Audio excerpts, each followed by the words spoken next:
So you so Traffix is still going strong.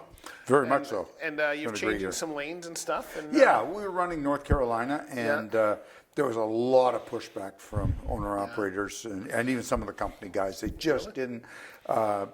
It's a hard trip to do that and then do a Chicago. It was wearing them. Oh, okay. So trying to do the yeah, and that way they could max out their logbook at 2,800 miles in a week. Yeah. And with all the pushback, we just decided let's look at some other places. One of our customers offered us a lane going down to Missouri. Okay. And ran it by everybody, and they said, "Oh, please." Do it. Take that. So you know what? We just told the customer we don't. We'll take the Missouri lane and take us off the North Carolina lane. Okay. And what a difference! Wow.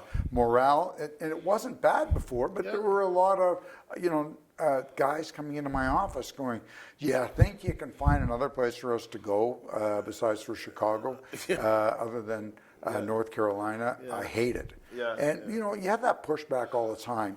And now all of a sudden, guys come in, they do a rounder to Missouri, and if they're doing a rounder right out of Carthage, and back there's 2,000 miles, they can still spin another Chicago that week. That gives them a great week. Now, the odd time with Carthage, Missouri, we will run them 300 miles empty, possibly into Arkansas, let's say. And they get paid for their empty miles, of course, and they'll pick up a load to bring back. Well, that's going to, round out the week. Well, yeah, their week. But you get the extra 300. Yeah, so they've done. They'll farther coming out of Arkansas. Yeah, they will have done about 2,600 miles that week. Not too bad. Which isn't a bad week. So, one border crossing each way. It's not, So what about your Atlanta though? Because Atlanta's on the side of North Carolina. If they didn't like North Carolina, they're not going to like Atlanta. You know what? The pulls, because they run down 75. Oh, okay. So they really have one major pull, Jellicoe. Okay.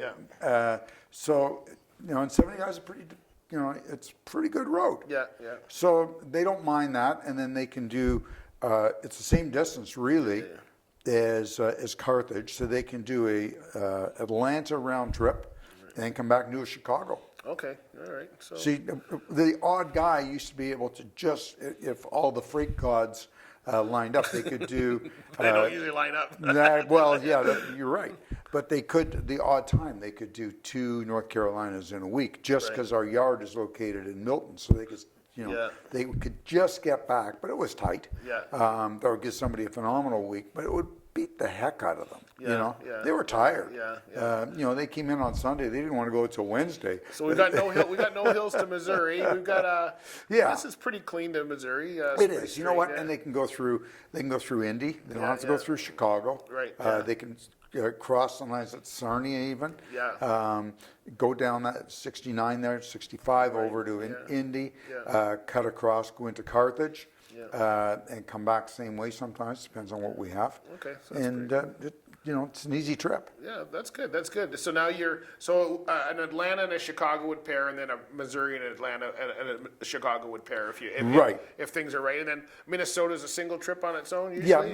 Minnesota usually by the time, because we were doing some that's one of the areas that we actually do some extra pickups and deliveries, and we will sometimes we even drop on the way down. We're in southern Minnesota, not far from Rochester, so we can go down through Iowa or down through Wisconsin to get there, and same as coming back. Okay. Quite often we're going up to Twin Cities, dropping some freight off, picking up some freight, and then from there you can go either way. Okay. So we do that. It's funny with the Minnesota. We've been running that lane for years, and one of our guys years ago came to us. He had run it a couple times, and he said, "If you give me this lane, I'll be here for the rest of my life." Wow. And he must be a hunter or something. It's so cool. Or loves snow or something like that.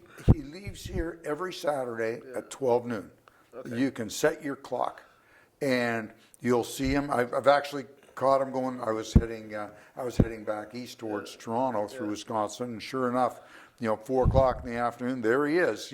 I saw him, and he does that run 50 weeks a year. He takes 2 weeks off. Wow. And he just loves it, And with these extra pickups and drops, he does about 2,500 miles a week, Nice. sometimes a little bit more, but one round trip hitting the border each way, and that works for him. And he knows where he's going. And So we have some other trips going into that lane. It seems to be a good lane for us as well. Right. Good. And so when you take away North Carolina, don't you want more trucks and just get more people to go North Carolina? No, or? because it was, you know what, the arguments with people and the dissatisfaction running that particular lane, I didn't need it. Oh, okay.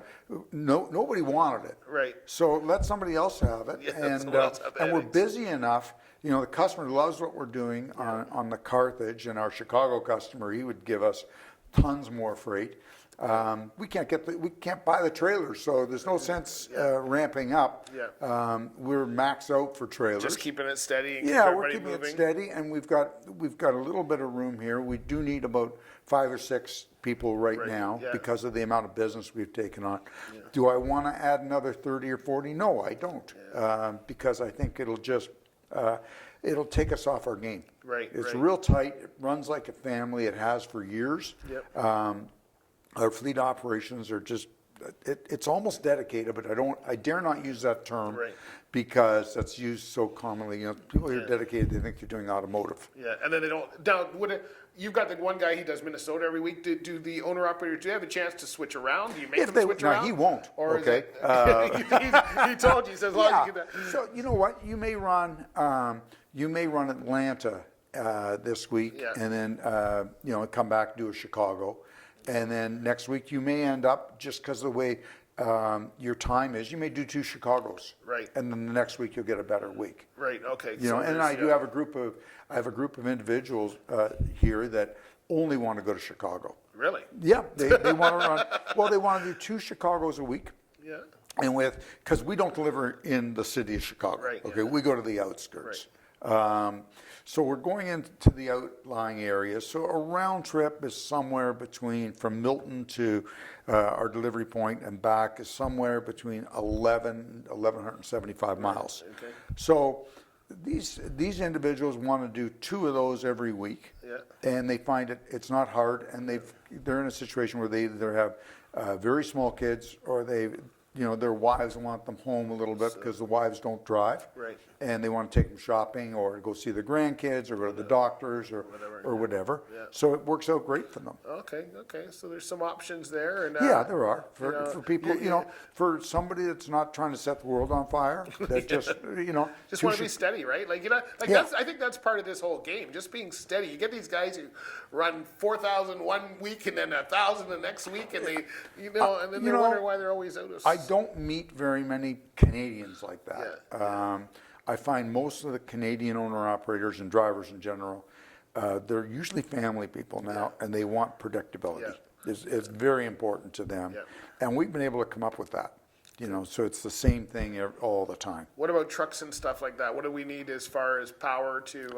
They don't have to have their own trailers. You've got those. Yeah, we don't want anybody with their own trailer. That does not work. So power units. Does it have to be a certain age of truck or? No, you know what? Our insurance company hasn't hit us with that yet. Okay. But it's coming. I do a semi-annual review with them, and they always say, they look at the age of some of our guys and the age of the trucks, and they'll ask me questions, but they haven't come out with that mandating it because guys are doing a really good job on the maintenance side of things. Horsepower, you've got to have, just to keep up with the flow of traffic and everything else.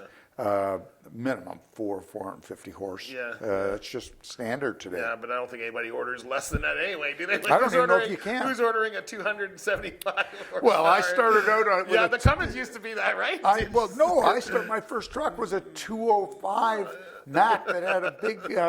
It had a big turbocharger and oversized injectors in it. I think it made it into a 235. So if you pass them on the highway with that, they're too slow. They're not doing it. And what's the sign on process like here? It's pretty. You know what? They call you and they go, I know that I can't get Minnesota. Okay. First of all, if you're calling, the first thing not to say to us is how much you pay. As soon as somebody says that, because it's more than that, okay? I think we pay a fair I think we pay fairly. Yep. The thing is that it's predictable. It's the same stuff all the time. Our guys aren't waiting 3 days in Dallas, Texas. Oh, by the way, we do not run Texas, okay? I like Texas when I ran it, but that was a good route. But for a driver, it's a good It is a good route for some people, but the problem is sometimes if you're not running there all the time, that's when you're spending 2 or 3 days in a truck stop waiting for a load. We don't want to do that to anybody. We want to get down there. We want to get them back. Everybody's time is too valuable. That's right. We understand that. Yeah, so just keep